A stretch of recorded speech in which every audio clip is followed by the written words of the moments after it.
विधानसभा चुनाव की तारीखों का ऐलान हो चुका है। मुख्य चुनाव आयुक्त राजीव कुमार ने एक प्रेस कॉन्फ्रेंस कर तारीखों का ऐलान किया।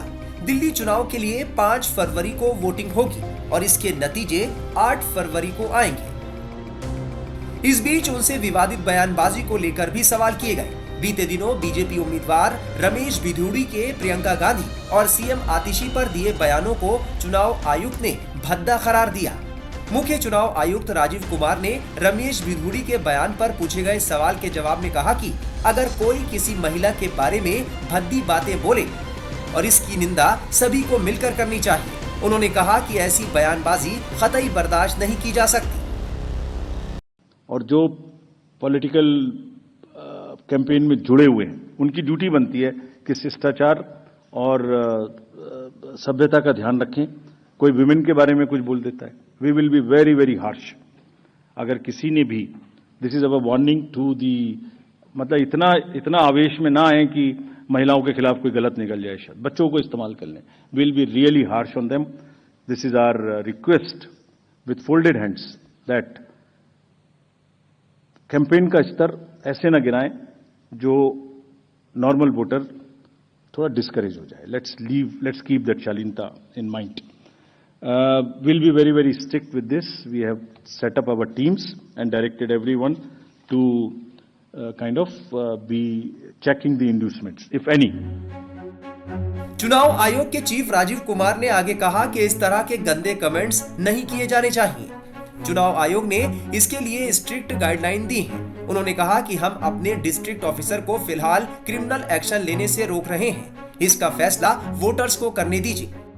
अगर चुनाव आयोग ये शुरू कर देगा तो ठीक नहीं है, लेकिन हम इसे कबूल नहीं करते और इसकी निंदा करते हैं। बता दें कि बीजेपी उम्मीदवार रमेश बिधूड़ी रोहिणी में बीजेपी की परिवर्तन रैली को संबोधित कर रहे थे जब उन्होंने सीएम आतिशी को लेकर अपमानजनक बातें कही थी।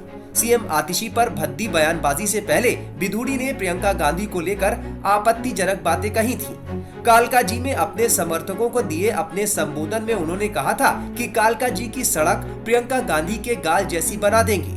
हालांकि बाद में उन्होंने अपने इस बयान के लिए माफी भी मांगी। मैं बहुत व्यथित हूं इनके करैक्टर से, इनके चरित्र से, चाहे वो आतिशी हो और चाहे कांग्रेस हो। इस प्रकार के बयान पहले दिए जाते रहे हैं और किन्होंने दिए? लालू यादव जी ने बयान दिया, हेमा मालिनी जी के ऊपर दिया, मैंने उसका उसी संदर्भ में बोला था और उसी आधार पर कांग्रेस के साथ उस सरकार में मंत्री रहे, कांग्रेस चुप्पी साधी रही। नरेश बालियान आम आदमी पार्टी का विधायक है, 2024 में फिर उन्होंने ये बयान को दोहराया 2024 के चुनाव में, तो आतिशी की चुप्पी रही। लेकिन फिर भी अगर मेरे इस बयान से कोई व्यथित है, किसी को दुख पहुंचा है, तो मैं हृदय से इस बात के लिए अपने करता हूं और इस बात के लिए मैं दुख प्रकट करता हूं कि अगर किसी को खेद पहुंचा हो। लेकिन इन लोगों को उंगली उठाने का कोई इस बात के लिए राइट अधिकार ही नहीं बनता है कि वो ऐसे बयानों की करे, तो पहले अपनी गिरबान में लोग झांके। महिला, मैंने कहा ना, माता बहनों का हम सम्मान करते हैं और हमसे हमारी संस्कृति, सनातन संस्कृति में सबसे पहले महिलाओं का सम्मान होता है और अब इनके पास कुछ है नहीं। कांग्रेस भ्रष्टाचार के कारण डूब गई। मेरे 2 बच्चों की कसम, ये केजरीवाल ने कहा था कांग्रेस सदन नहीं जाऊंगा।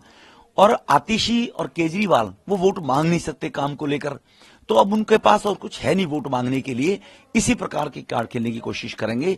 मैं पूछना चाहता हूं आतिशी से, केजरीवाल जी ने कहा कि आतिशी मुख्यमंत्री की दावेदार नहीं होगी, मेरे नाम पे वोट मांगा जा रहा है, ये महिला का अपमान नहीं है?